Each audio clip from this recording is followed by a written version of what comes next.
The gentleman I had noted traveling by yesterday in an orange outfit, and I got talking this morning, and I learned more about him. He alleges that he is a truck driver for the Meyer store. He told me a lot about the precision of logistics and what he's dealing with. He talked about how people are not wanting to become truck drivers for America to transport our goods across America, and we discussed how the retail industry is also being impacted by young people not being trained in their families to produce an interest in working.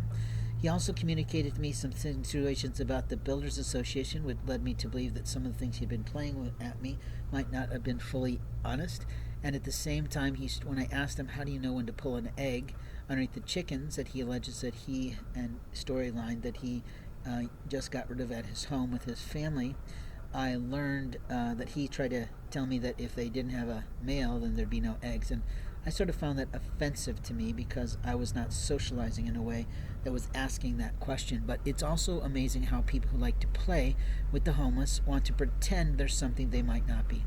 In other words, he could be an officer trying to piss all over me or to indicate something about me. But today it is sprinkling rain. It is a moisture outside. But while I'm standing in my slippers on the concrete to be gentlemanly enough to have a contact, what's amazing about the illness of men is how they like to continue to close the gap in social distance in a time of COVID and get closer and closer to someone and to be able to view certain things. But the lie that they tell themselves is that they have the rights through a series of simple constructs of conversation, that they don't hear the social nuances of, it's been nice talking with you, I should let you go. That statement means I'm done talking. I've had enough energy invested in this. I don't have any more time to talk with you, and I'm socially letting you know that I've had a good time talking. Let's not ruin this beginning conversation. Because maybe tomorrow I'll see him too, because if he is that truck driver from Meyer, then he might continue to take his walk. But what I find is unusual is that he's choosing to walk this far in this direction when it would be easier to walk towards a Starbucks or some other organization that would be open. But, people are different. Everybody has a right to walk and do what they need to do in America. But if he's someone playing with me to check up on me or to ruin the opportunity for homeless people on wet and rainy days when this is the only building with an awning, then that's immoral. You see, every human being has a right to eat. Every human being has a right to shelter.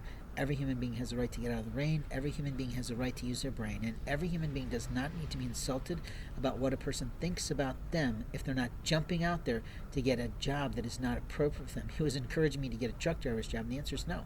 I do not want the responsibility of that level of vehicle. I already considered that actually when I was in my early 30s because I had heard the type of living that they can make. It doesn't mean that the hours and the conditions are appropriate to everyone. And I'm a guy who uses my brain.